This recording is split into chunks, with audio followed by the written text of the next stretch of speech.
Well, first I would like to thank the organizer of the summer school. I'm very glad to be able to take part in it.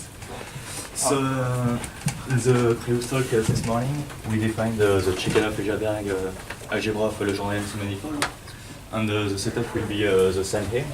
So, take the concretization of an exact surjective manifold with Legendre manifold. And so we define the Chickanov-Egerberg algebra, which is generated by wild codes as a unital algebra over some K. And as Daniel mentioned, it's very hard to make actual computation for mainly two reasons. So first, the differential is hard to compute, and even with the combinatorial definition, actually computing the homology of the Chickanov algebra is not so easy. So what you will do to simplify the situation is to linearize the differential to get back to finite dimensional vector spaces. So another space that I will use a lot will be the vector space generated by vectors over something K, which I didn't pass here from there. Right, so first I will give the basic definition of linearized homology, which is something most of you know, I think. And then actually it takes place in the much larger structure, which is an affine category. So it will be the next step. So first, the basic version, which was hint by Daniel at the end of his talk. So first, you get an augmentation, which is a dégéomorphisme from the trivial algebra. The trivial algebra. In particular, it means that the composition of the augmentation with the differential vanishes, that the augmentation is compatible with the products, and it maps the unit to the unit. So if your homology of the Chickanov algebra is trivial, you doesn't have any augmentation since the unit is in the image of your differential. And so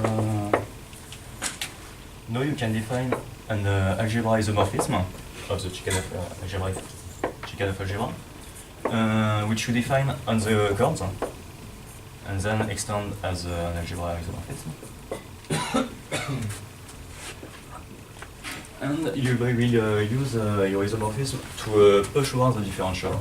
So, can everybody read at the bottom? Yeah.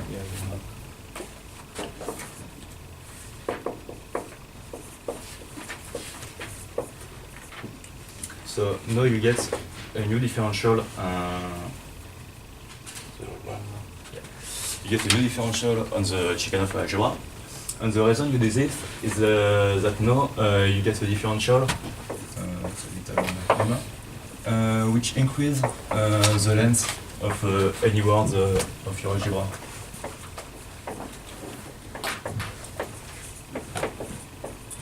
And it's actually a little computation that you can do very easily, since if your differential of a chord is the product of some chord Ci, then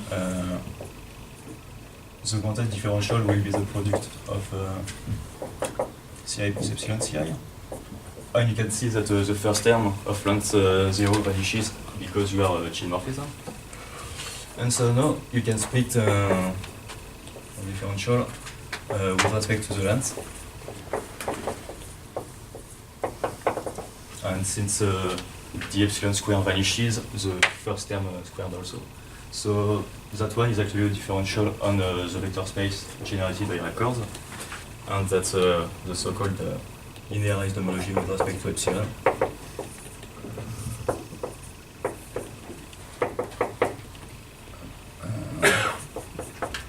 Which you could also see as the quotient of the subcomplex of the Chickanov algebra of words of length at least 1 by words of length at least 2. So What does length mean? Sorry? What does length mean? Length of Length, size of a word. So the number of elements in the product. So in this context, in terms of differential, Like, I'm not sure if I understand what that means. So every element is a word. The word Yeah. is made of letters. How many letters you have is blank. so the KIA. Did anyone spell out the Leibniz rule? Maybe. Sorry? Maybe we didn't spell out the Leibniz rule. That's true. Nobody actually mentioned the Leibniz rule before. Well, Yes. That Well. explains. So we don't know how to compute the differential of a word yet, I think. yeah, you have to use the Leibniz rule. Yeah, that's right. Yeah. But that doesn't make reference to Leibniz rule. On a single word, you still have delta 1, delta 2, delta 3. Yeah. Yeah, so it's actually for a pure chord. Right, so fine. Alright, so the linear technology, the linear complex actually. And so that's the basic version, and another thing you can define is associated Poincaré Chekhov polynomial, where the coefficient in degree k is given by the dimension of the linearized homology.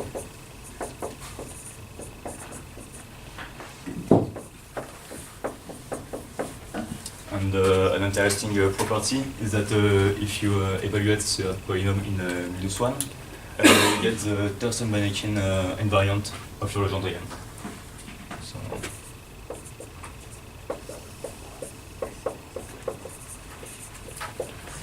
basically, because you get the alternate sum of your homology, which you can write as the alternate sum of just the complex, since you are in the finite dimensional setting.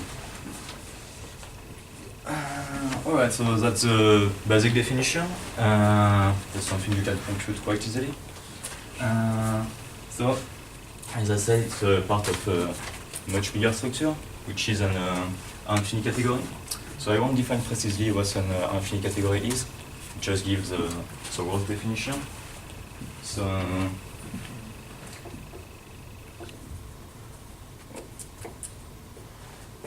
so it was something constructed by Frédéric Bourgeois and Baptiste Chantraine.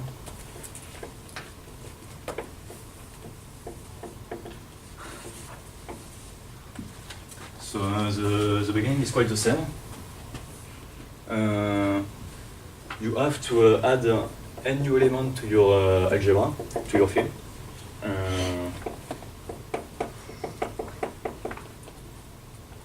With the following relation, so the sum of those elements is a unit, and the product of two of them vanishes unless they're equal.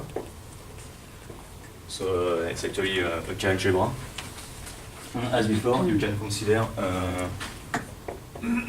the algebra generated by records over Kn. Sorry, the EIs are idempotents? Yeah. Okay, so it's delta ij times EI. Yeah. Yeah, actually. Yeah. Thank you. So you generate your Chekhov algebra with n new elements, and so you can extend the differential by setting it as a 0 on the EI, and the same as before on the records. And now, if you pick n augmentation over the Chekhov algebra with value in k, you can actually define an augmentation of n of lambda. So first, remark that any element of n of lambda split as a sum of elements, a sum of words in which you alternate EI on a record, since you can split the unit as EI, so each time you have two chords following each other, you can put the sum of EI inside. And so you can define a new augmentation of your enriched category algebra. So, These EI, are they specifying which component of the link you're on? Is that? That's the idea, but here that's something you can do from any algebra. So you just need a DGA, and it's actually quite closely related to the homology of the n copy of your Legendre. But we will have a talk later in the week about that subject. So I won't give too much details about the augmentation category right now. So with your n augmentation, you can define the augmentation with value in Kn by setting it as if all the EI are equal, then you just take epsilon k of the product then ek, and else you take 0. So this is an augmentation. So something you have to check, which you won't do.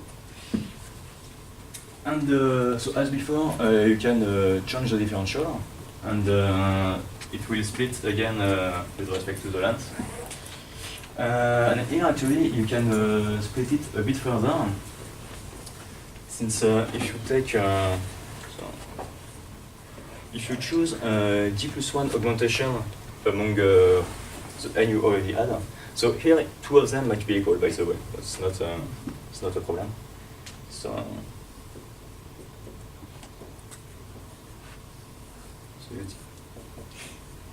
you pick d+1 augmentation, and now you can look at the part of the differential which take values in the summand of your algebra with prescribed EI. So let's call it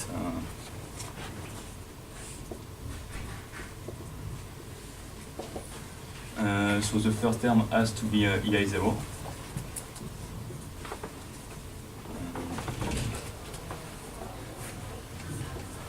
We look at the part like that.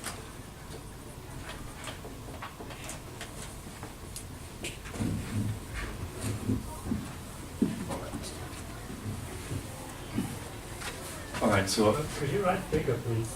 yeah, but I will. Can you read at the bottom here? No, not really. Sorry. Maybe it's easier to make a line on both blackboards. Yeah, Probably yeah, the yeah. right ones maybe. Yeah. You know.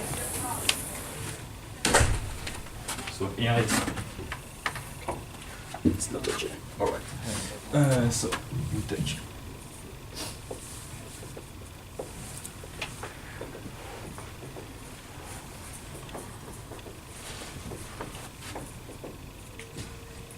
So it's actually just a decomposition of the differential. So that solves the vertical problem, but not the size problem. Right. I forgot that one. Sorry again.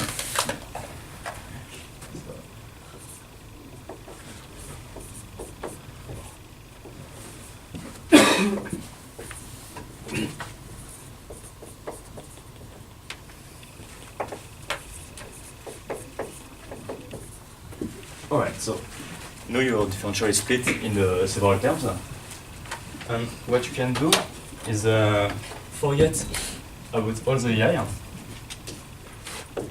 So it now gives you a map from the vector space generated by records to d times its tensor products. And it turns out that this map does only depend on the augmentation you picked.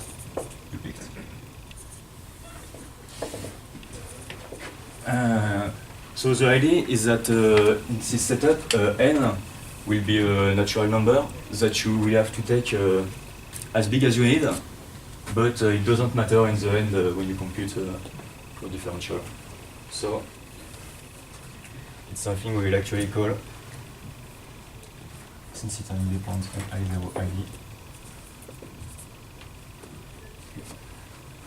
Alright, so now you have everything you need to define your N-Fini category. So, in an... I missed why you crossed them out. Sorry? Why did you, I missed why you crossed. You just forget them actually. It's it will induce an application You just take the application from self lambda to the tensor product, and it's by this part of the differential. It sounds like you're forgetting them. You're just taking the components of this map. Or Sorry? nothing. No, like your differential is split first with respect to the length. So it means that you will have d rounds, d record in look at the part of the differential whose value as length d, and then you look at the restriction to the subspace with imposed EI. So you can write your differential as not quite the sum of all of that, but almost. Is it yeah. So can you say that you're like projecting onto the subspace? Yeah. So you have a big tensor product, and there is a subspace where the EIs are inserted. So you have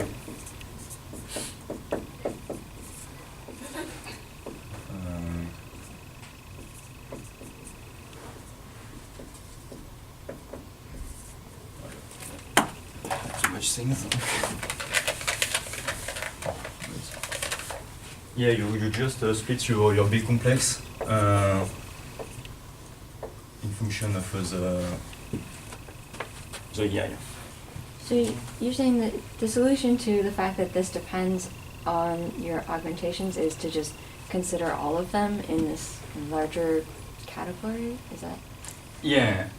Like you take as much augmentation as you need, but in the end, this differential only depends on the one you picked in the second time. So the end tell you that it just something that you take as big as you need. So As big as you need for what? well, that's the point. So in an infinite category, you have well, we define it. So first you have the object.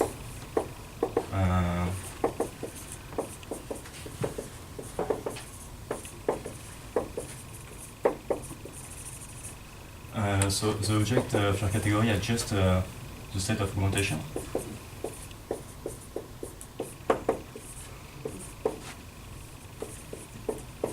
With value in K. Then there was something for that. So for example, if you take d equal 1 in this setup, Maybe it's easier to present the picture to explain what exactly this operation, say infinity Yeah, operations yeah. is not. yeah, Then so, it will be easier, for people to understand. so the g equal 1 you get so.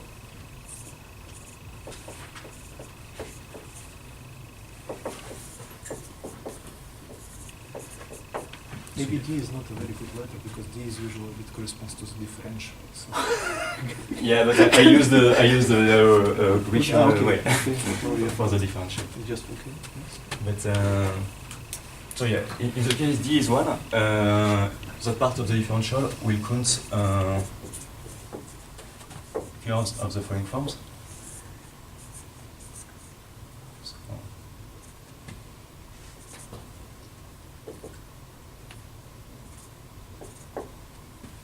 and you will augment, apply the augmentation to all of the negative orbits except one. That one you definitely should not call D. Did you write the letter D there? Yeah, that's confused. one. Yes, Yeah, maybe too many. Thank you. So that's D1 of C. So what's the EIs in your picture? Well, no, they disappeared. So EI are just here to specify which sorry, Zero and they are. one. They are. Yeah. So EI specify which of your augmentation among. So first you take n augmentation, Yeah. and then when you pick a subset of n, it's like picking a d+1 augmentation among the n, and the operation you define at the end. But I think those are the augmentations, and your EI things are the generators of your KN. Those, yeah, augmentations are epsilons, right? Yes. And I'm asking the E's of the generator of KN. Sorry, what was the question exactly? Like I don't quite understand the generators of the KN EIs. It's just Those are notation. formal elements that you add to your But why field. do you need it? In this case, like what EIs would you have? Yeah. Well, here you have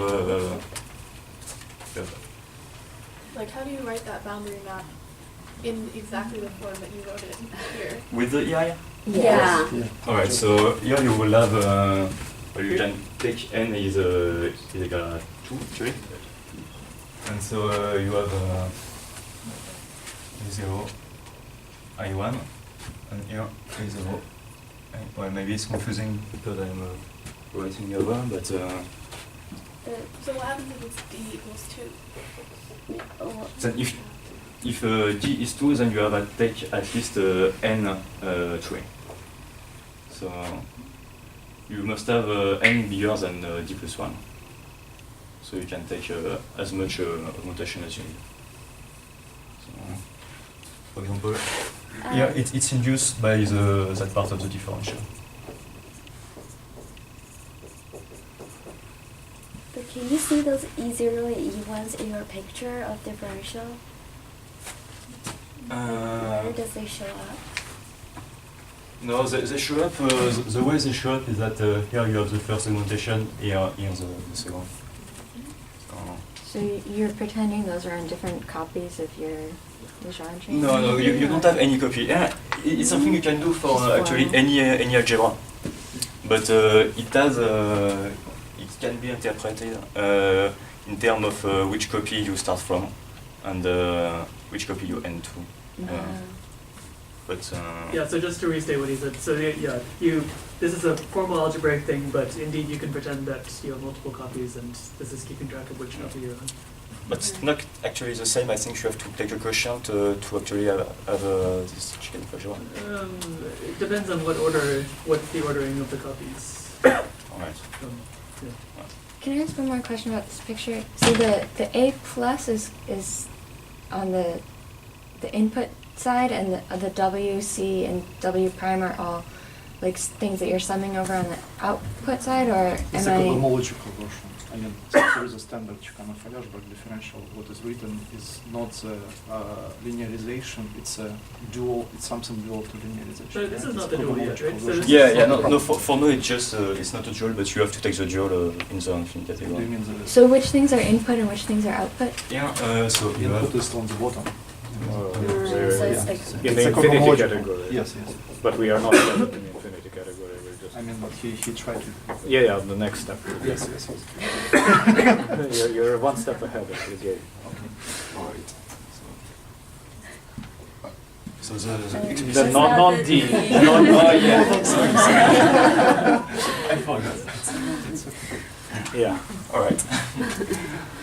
So that's and if you have 2 here, you will augment each of your negatively asymptotic chords except 2 of them. So and it's very important that the product here is well ordered, because your field might not be commutative. So and we'll see later that that's actually quite important. Alright, so now you have all the operations you need to define the infinite category. So in the special case, D is 1, you get a differential which is called the bilinearized homology. The bilinearized differential. And now the morphism from an augmentation epsilon to another is the dual of your bilinearized homology.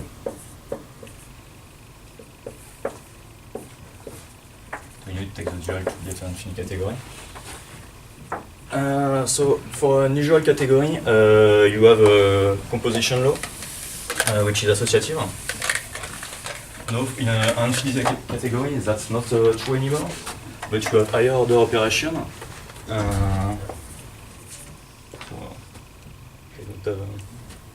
Maybe I will use cases. Right. Which to a sequence of morphism. So from epsilon d to epsilon k, sorry, to epsilon 0, you will map a morphism from epsilon k to epsilon 0 by dualizing the higher order term of the differential. So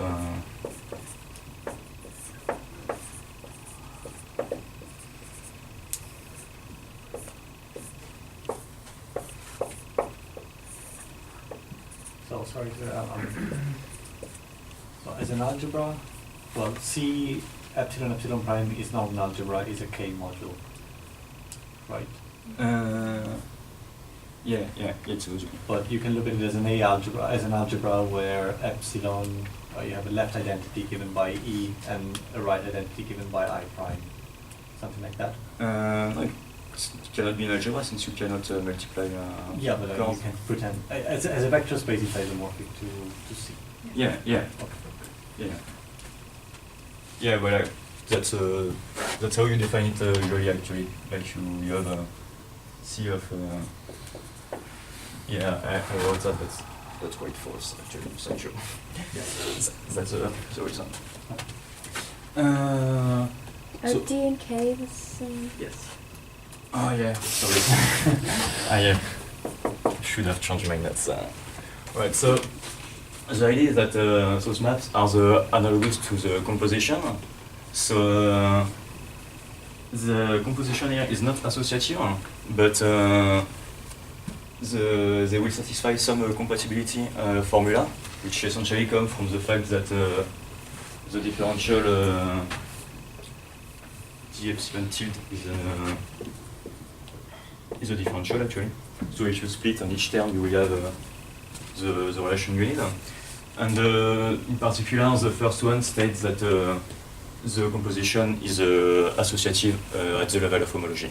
So you can get a true category from that one. Alright, so I won't give much more details about the augmentation category since we'll talk about it later. I will just say that you have a notion of equivalence between an infinite category, which are here, by the way, non-unital, so it's something which is kind of annoying when you mingle your equivalence. But there exists a notion of equivalence, and the augmentation category is invariant under Richard Ryan.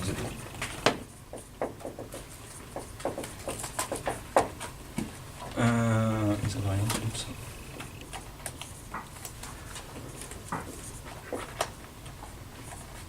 So in particular, that means that the set of Legendre homology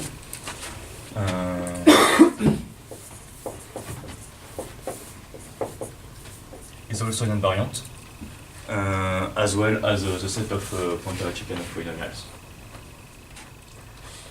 Is it better than just linearization? Can you say about some other examples when bilinearization becomes more efficient? Yeah, so there is actually also a notion of equivalence between two augmentations. So it's something quite categorical. I won't say what it is exactly. But if two augmentations are equivalent, then actually the bilinearized homology, which is called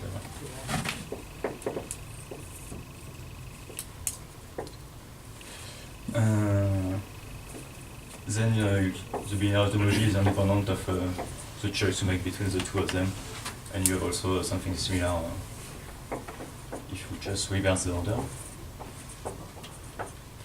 And there are examples in the article from Frédéric Bourgeois and Baptiste Chantraine, where some augmentations are not distinguished by linearized homology. but they are by the linear homology. So that is that you have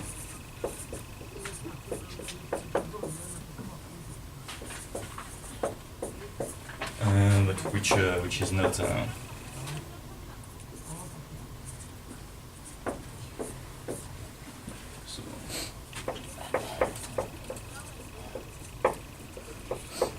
Well, maybe it's a good idea to write what equivalence is. So you can write epsilon 2. I mean, if you want, I can tell you. Epsilon 2 is just epsilon 1 composed with exponent map.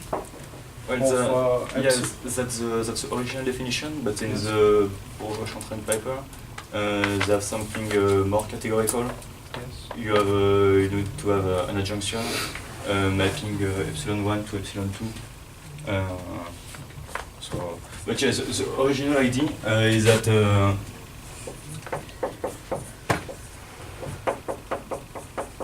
you have a relation of that type Yeah. with K It's a derivation. is a derivation, yes. Talking about that. Yeah.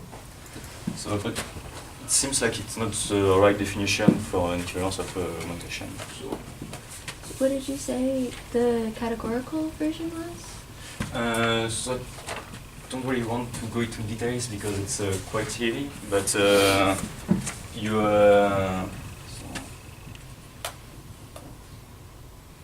you need an Use the unit lemma. Yes. sorry. Sorry, I was just going to say, in categorical language, this is some non-unitary infinity category. So but there's a United lemma that says that you can embed this into some unitary infinity category, and then there's some formal definition of equivalence there. All right, I don't know. Yeah, that barely makes sense to me either, but that's more or less what Bourgeois and Chantrain do. I will trust you on that. So if you want a perfect definition, just look into the paper and it will be time. Alright, so I have 10 more minutes. So you just some results on augmentation with value in the non-commutative domain. Or maybe to make a link also with the previous talk, just remark that the representation of the characteristic algebra, which was defined earlier by Daniel, is actually the same thing as the augmentation over the Chekhov algebra. So, it's kind of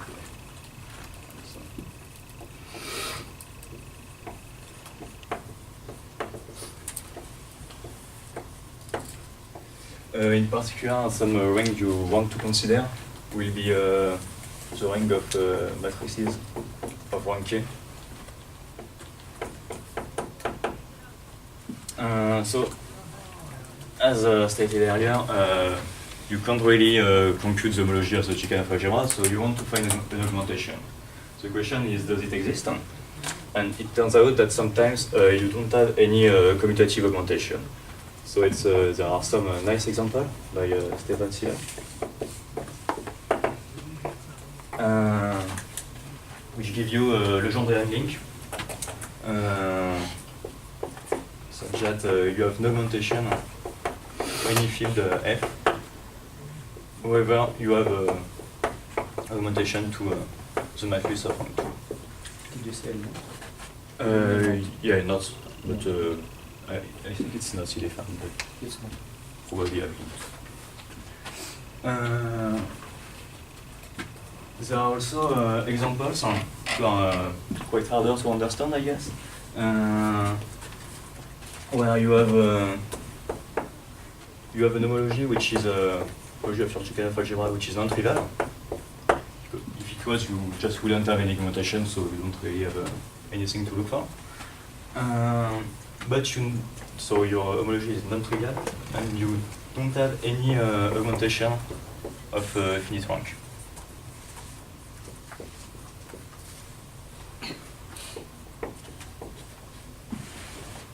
Alright, so that tells you that finite rank augmentations are better, but that's not all you have.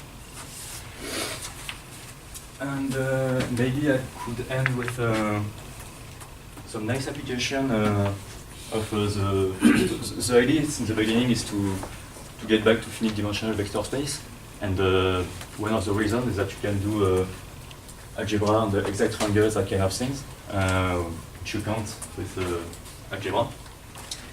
And so, nice theorem which was proved by Ekholm and Etner and Sullivan, and later Sablov, Dimitroglou, Rizel, and Roman Golovko, which basically states that in the case where you have an augmentation, so you have to take an horizontally displaceable Legendrian.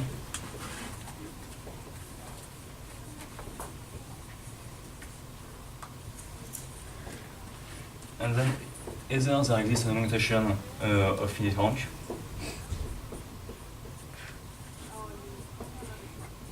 in which case you have a bound on the number of critical records. So the dimension of the regular homology of your Legendrian, well, maybe I don't have any more room.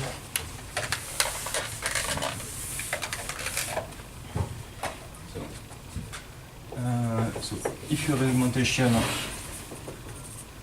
the dimension of your Morse homology, for example, with coefficient f is smaller than the number of records of degree I or n minus I. And if you don't have any augmentation,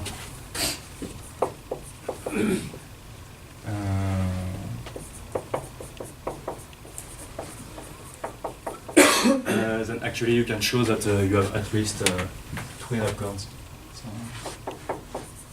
So it's a version of Android conjecture which allow you to count the number of records. So I won't have time at all to give the ID, but just quickly you need to consider the 2 copies of your Legendrian, and actually you need to linearize, well, to look at the number of mixed scores. Well, do we have time? 10 minutes. 10 minutes? Yeah, Right. 10 minutes. I will start. Alright, so.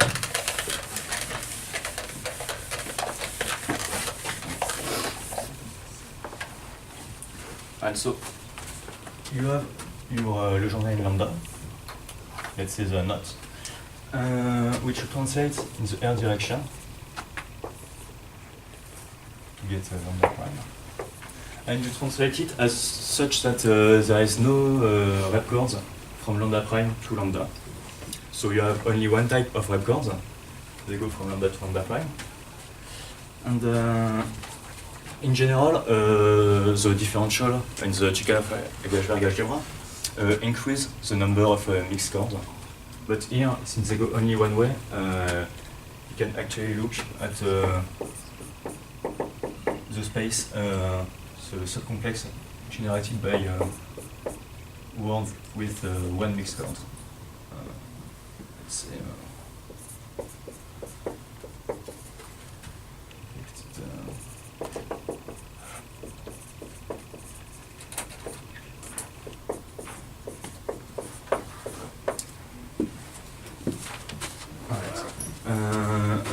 that's actually very closely related to the add2 algebra which I erased, where you add 2 elements.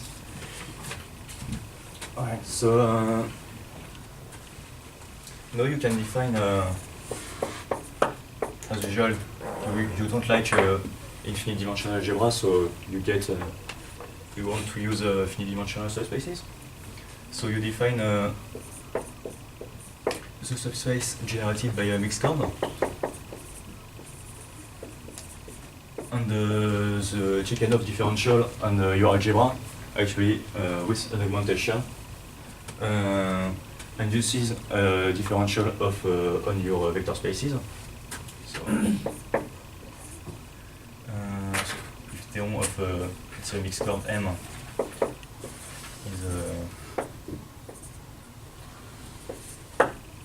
is the word of pure chords, a mixed chord, and then a word of pure chords.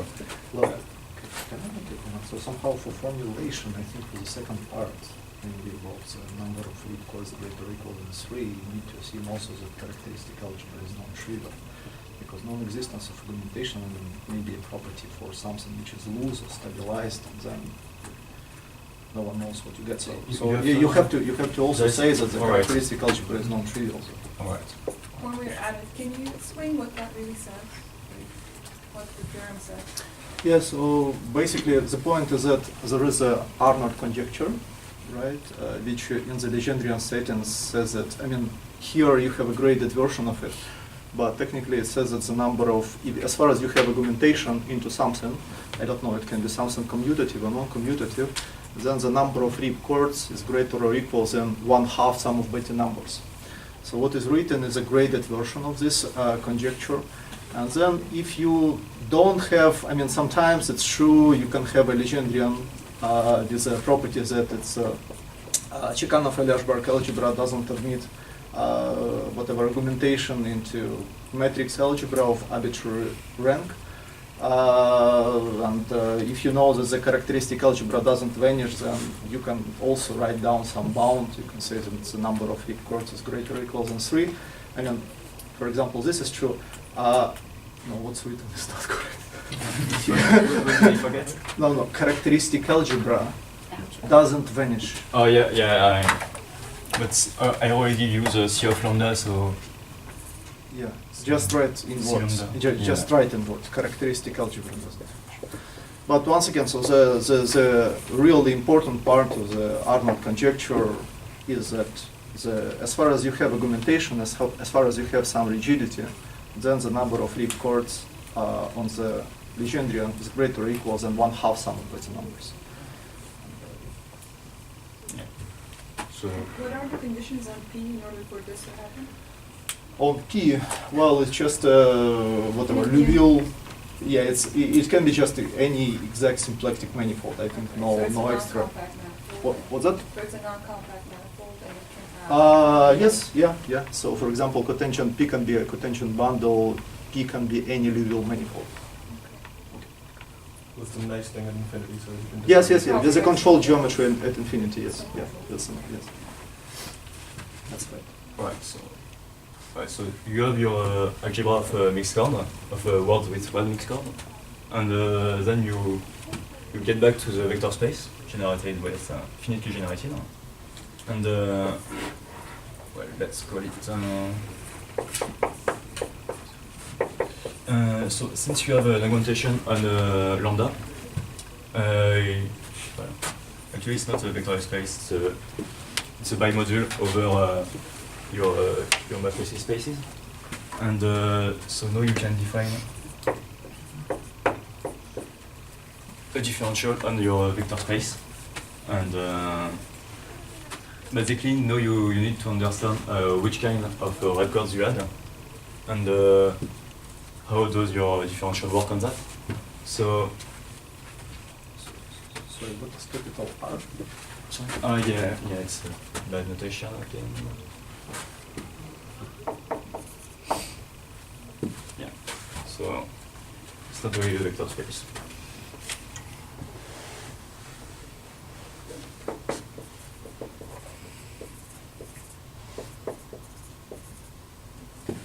Just the mixed chord. And so you can see that you have two types of rep chords. So first, the situation here is a degenerate, since you only translated. So for each point here, the vertical will give you a rep chord. So if you take f from lambda to r, you can use it to perturb your copy, and each critical point of f will give you a rep chord into a mixed rep chord. So for example, here you have two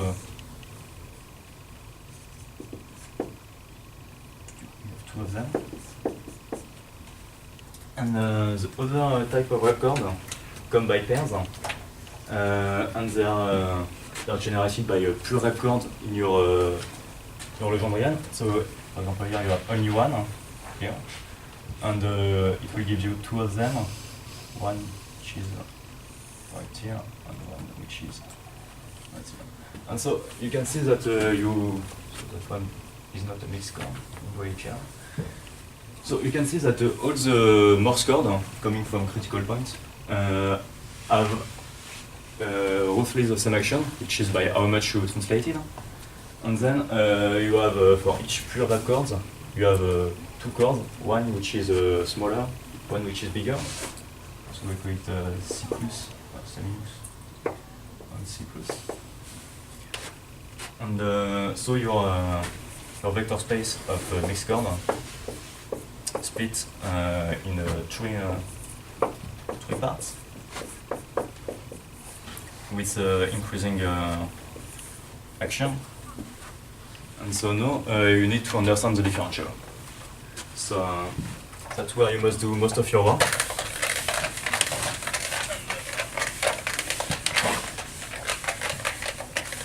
So actually you can show that differential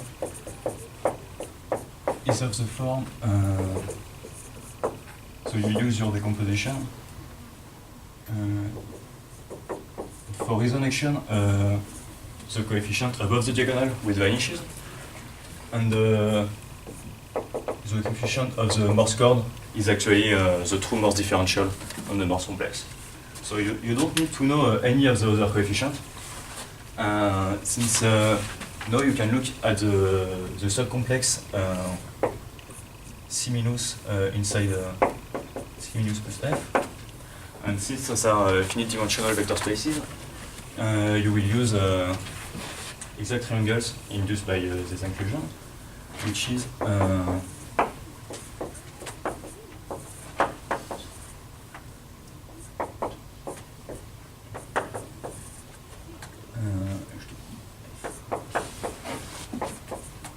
alright, so that one you know that it's actually the Morse complexes. So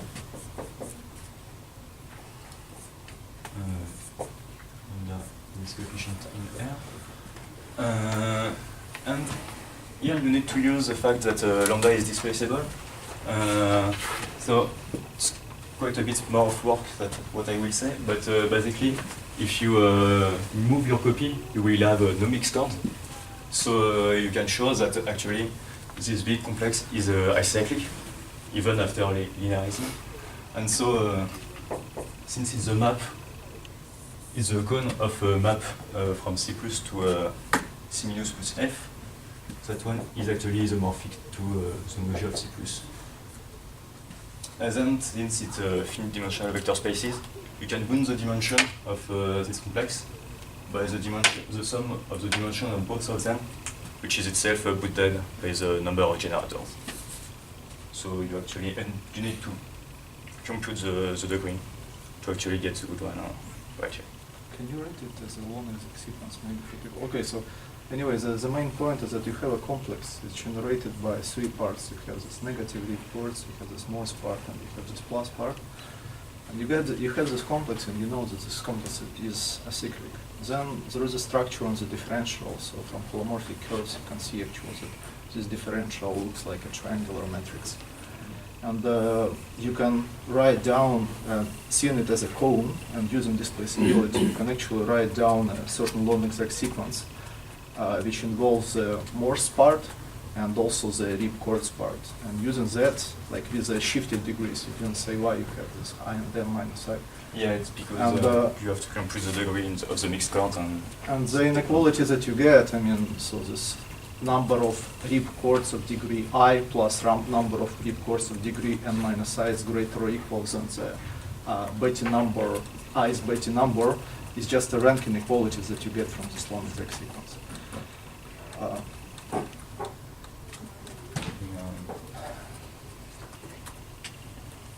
Okay.